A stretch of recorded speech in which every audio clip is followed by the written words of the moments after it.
Police police को गिरफ्तार कर रही, पुलिस ईडी को गिरफ्तार कर रही, पुलिस सीबीआई वालों को नजरबंद किए दे रही, गिरफ्तार उनके खिलाफ मुकदमा दर्ज किए दे रही। ये कुछ अस्त व्यस्तता एनार्की टाइप नहीं दिख रहा।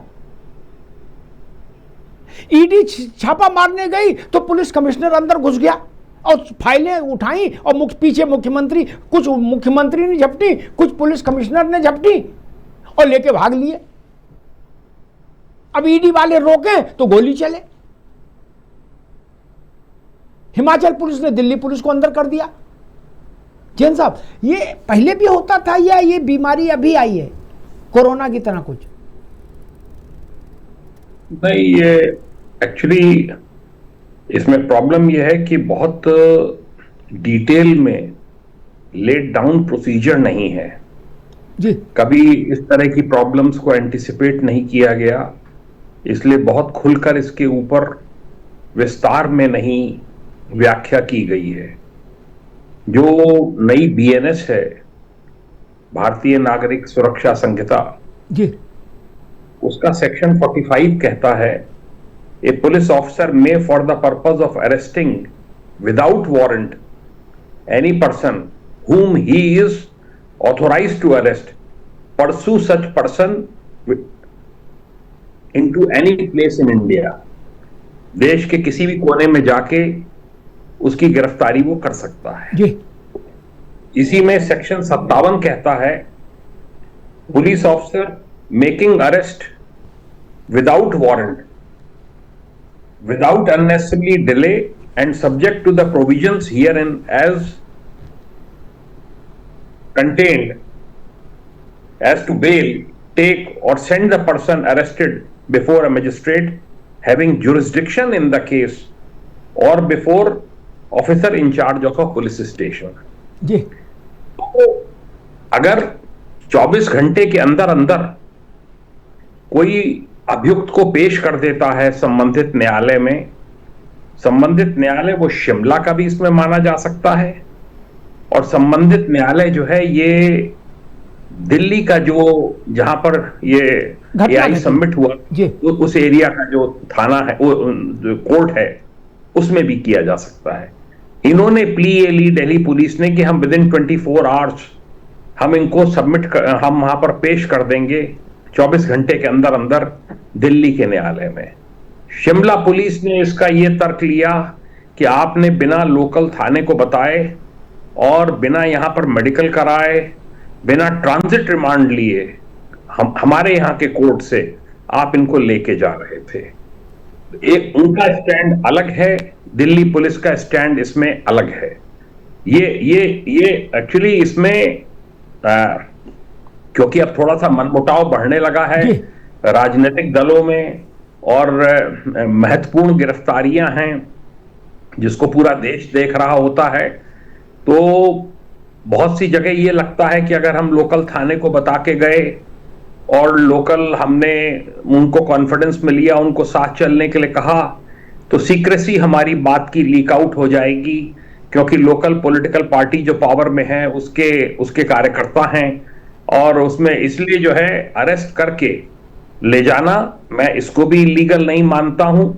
और इलीगल ये भी नहीं है कि आप उनको वहां पे जाएं, उनको संपर्क करें, उनको संपर्क करने के पश्चात उनका मेडिकल होना चाहिए, उनको संबंधित न्यायालय में पेश करें वहां शिमला में और तब आप उनको ट्रांजिट रिमांड पर लेकर जाएं। जी। लेकिन जैन साहब, ये जो बात है ना, ये कि भाई ये भी सही ये भी सही, लेकिन इसमें प्रैक्टिकलिटी का रोल है। जैसे पश्चिम बंगाल में अब तृणमूल कांग्रेस के किसी कार्यकर्ता को गिरफ्तार करना हो, उत्तर प्रदेश, बिहार, झारखंड, किसी सरकार के पुलिस को, तो अगर आपने उस लोकल थाने को बताया तो आप उसको तो गिरफ्तार नहीं कर पाएंगे। पुलिस वाले जो गए होंगे वो 50 ग्राम चरस उनकी जेब में रख के वो और अंदर कर दिए जाएंगे। क्या ये भी जान लीजिए जैन साहब, है जो दूसरे राज्य से दरोगा और इंस्पेक्टर गए होंगे उनको थाने में बंद करके हेलीकॉप्टर बना देगी पुलिस।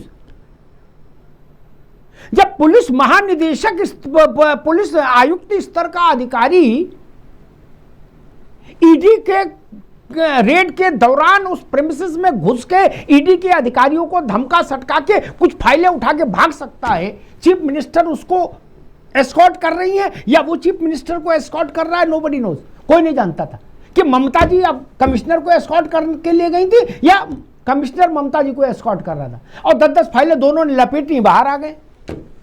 अब ईडी क्या करे? गोली खाए? मान लीजिए ईडी वहां पर पुलिस कमिश्नर को रोकती तो गोली चलती।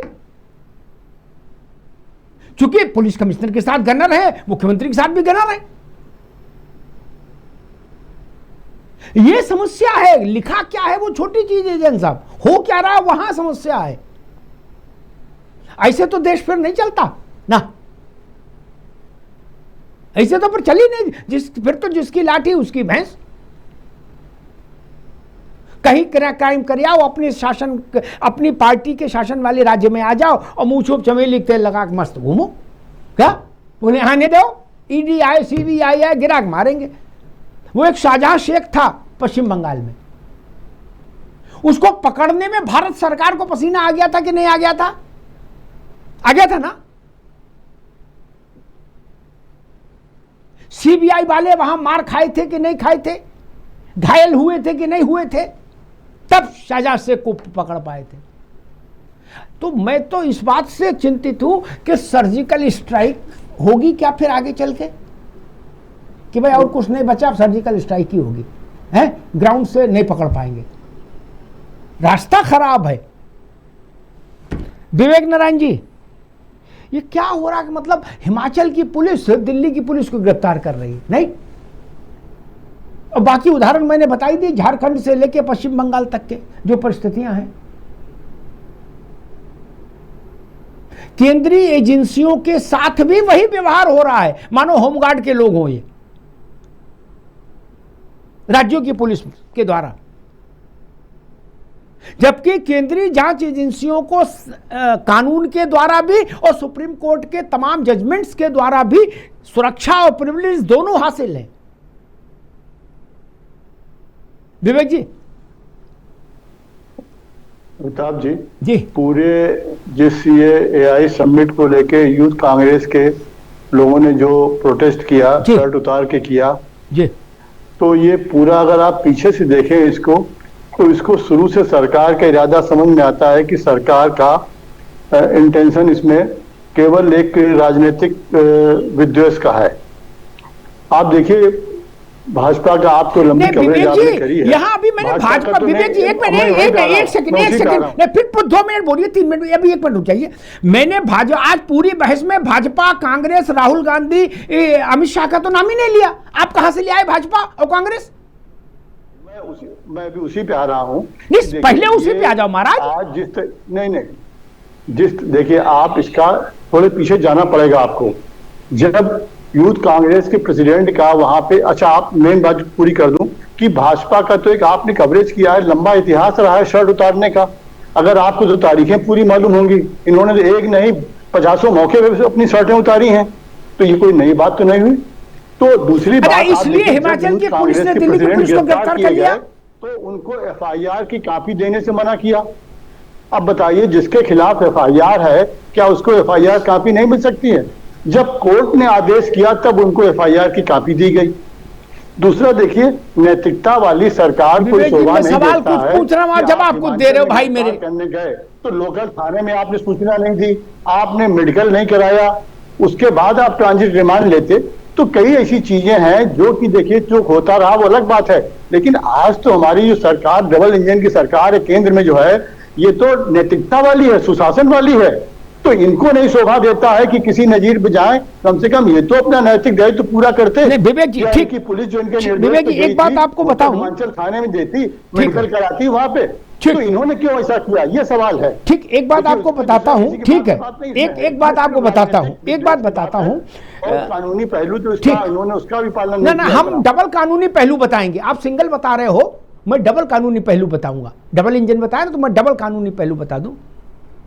एक बात ध्यान से सुन लो भैया, कर्नाटक और हिमाचल में आपकी सरकार है क्या? वहां के पुलिस वाले भी अक्सर आते रहते हैं, उत्तर प्रदेश तो बहुत आते हैं क्या? अब की मान लीजिए उनको गिरफ्तार करके थाने में हेलीकॉप्टर बना दिया, तब क्या करोगे? तब कहां शिकायत कराओगे? फिर तो आपके पास मुंह नहीं बचेगा शिकायत करने का।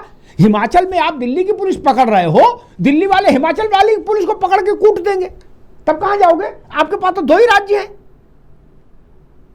2 ही बचे ना। और सपा वाले कहां जाएंगे? इनके पास तो कोई राज्य नहीं क्या? तब 22 राज्यों की पुलिस आपके 2 राज्यों की पुलिस को कूटेगी राष्ट्रीय अभियान के तहत, तब क्या करोगे? ये भी तो हमको बताओ कि तब हम ये करेंगे।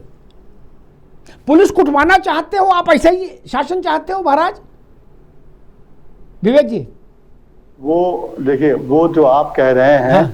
वो तो आगे एक अनुमान वाली बात है, उसमें तो हम आप कुछ भी कह सकते हैं डिबेट में बैठ के। लेकिन जो जिसपे आपने डिबेट रखी है उस पे ये है कि आप देखिए FIR की कॉपी लेने से लेके और हिमाचल में गिरफ्तारी तक, ये सारी चीजें एक राजनीतिक इसमें दिख रहा है, ईर्षा दिख रही है कि हमें अब देखिए प्रधानमंत्री ने कहा कांग्रेस नंगी है। अब सोचिए, तो इस तरह की साला ये बनाया जा रहा है प्रोग्राम, उसी के आगे बढ़ाते हुए हिमाचल वाला सीन हो गया। ठीक है विवेक जी, ठीक है। अभी मैं अशोक जी के पास चलूंगा। ठीक है विवेक जी, अब देखिए कांग्रेस, ठीक है, अभी रुकना होगा भाई, मैं अशोक जी के पास चलूंगा, फिर रत्नाकर जी के पास। कांग्रेस नंगी हो और चाहे कांग्रेस ओढ़नी ओढ़े हो, इससे हमें मतलब नहीं इस बहस में। क्या नंगी है तो वो जाने और कपड़ा पहने तो वो जाने। मैं तो ये कह रहा हूं, हिमाचल और कर्नाटक की पुलिस बिहार में, मध्य प्रदेश में, राजस्थान में, उत्तर प्रदेश में, आंध्रा में गिरा गिरा कूटी जाएगी, तो आप क्या करोगे फिर? ऐसा देश बनाना चाहते हो तो आप तो घर में चाय पियोगे, कॉफी बैठ के, और पुलिस कूटी जाएगी, क्योंकि आपने पुलिस को राजनीतिक बना दिया। ये और आशंका नहीं है, ये कोई शंका नहीं, न लघु न दीर्घ, ये सच्चाई दिख रही है मुझे वक्त से पहले। आज तक कभी ऐसा हुआ था कि सेंट्रल एजेंसीज के ऊपर मुकदमा कर दिया और राज्य की पुलिस ने, और उनको डिटेन कर लिया और सेंट्रल एजेंसीज के अधिकारियों को? आज तक कभी नहीं हुआ ऐसा। आज हो रहा है और आप कह रहे हो तो आशंका है। नहीं भैया, बाकी आपकी मर्जी, आपको गर्मी लगे नंगे रहो, गर्मी ना लगे कपड़ा पहन लो, उसमें हमारी कोई रुचि नहीं। वो आपकी शारीरिक अवस्था है, जैसे रहो। हमारे यहां तो आध्यात्मिक व्यवस्था भी है निर्वस्त्र रहने की, एक उस पंथ में चले जाओ, दिगंबर। नहीं विवेक जी, एक पंथ है पूरा निर्वस्त्र वाला, दिगंबर भी है जैनियों में, और हमारे यहां नागा बाबा भी है, नागा स्वामी भी है। कुंभ में आप देखते हो, अगर कांग्रेस नागा स्वामी बनना चाहे तो वो भी ठीक है, उसकी मर्जी, उसमें मेरा कोई दखल नहीं। खैर अशोक जी, मैं बहस को बहुत खूंटे से बांध के रखना चाहता हूं, हैं? राजनीतिक नेतृत्व की इच्छा के अनुरूप एक राज्य की पुलिस अपने यहां आई दूसरे राज्य की पुलिस को गिरफ्तार कर लेगी, तो इस देश में ऐसी स्थिति पैदा हो जाएगी। सोचिए कि जिनके पास 22 राज्यों में, 24 राज्यों में सरकारें हैं, वो क्या दशा करेंगी फिर वो राज्य सरकारें? ये नहीं सोचा कभी? अगर आप ऐसा प्रेसिडेंट सेट करोगे कि हम मंडी में गिरफ्तार कर लेंगे दिल्ली की पुलिस को, अच्छा जी, फिर आप भी तो आओगे ना कभी डायरी लेके ढूंढने किसी को, यहां वो बंद भी कर देंगे, कूट भी देंगे, हैं? तब और अवैध हथियार की बरामदगी भी दिखा देंगे पास में, और मान लो 25 ग्राम चरस मिल गई तो नारकोटिक्स में अंदर हो जाओगे, तब क्या करोगे? ये चाहते हैं अशोक भाई? देखिए अमिताभ जी, अगर इसको स्पष्ट तौर पर कहा जाए तो ये एक तरह से हमारे देश का जो संघीय व्यवस्था है, संघीय ढांचा है, उस पर एक चुनौती है इस तरह की गतिविधि। और चुनौती इन द सेंस, जैसा जैन साहब ने कहा, तमाम उन्होंने CRPC और BNSS जो भारतीय नागरिक सुरक्षा संहिता की धाराओं का हवाला देते हुए उन्होंने कई बातें कही, बिल्कुल सही कहा उन्होंने, और इसमें कोई क्लियर कट प्रावधान तो है नहीं, लेकिन जो प्रावधान है उन प्रावधानों का तो कम से कम अनुपालन दोनों राज्यों के पुलिस को करना चाहिए। जो प्रावधान है कि इसमें BNSS में कि धारा 43 में कि पैन इंडिया अरेस्टिंग का राइट है पुलिस को, पैन इंडिया कहीं भी पुलिस अरेस्ट कर सकती है, लेकिन वहीं पर जो धारा 185 ये कहती है BNSS की कि आप वहां के मुकामी जो थाना है, मुकामी पुलिस है, उसको रिटर्न में आप बताओगे, रिटर्न में, तो कहीं ना कहीं वायलेशन तो हुआ है दिल्ली पुलिस के द्वारा, पहले वायलेशन दिल्ली पुलिस के द्वारा हुआ है, दिल्ली पुलिस ने अपनी पावर का इस्तेमाल किया, पैन इंडिया अरेस्टिंग का, धारा 43 का, लेकिन जो धारा 185 उसको भूल गई। दूसरा नंबर जो शिमला पुलिस का है, भाई अब गेंद उसके हाथ में आ गई, शिमला पुलिस के। जब आपने एक नियम तोड़ा तो जो नियम बचे थे उसके तहत उन्होंने आपको दबोचा। तो सवाल तो ये है, जेन्युइन सवाल है, और ये एक्टिविटी जो है, फिर मैं कहूंगा ये हमारे लोकतंत्र के लिए, संवैधानिक व्यवस्था के लिए खतरा है।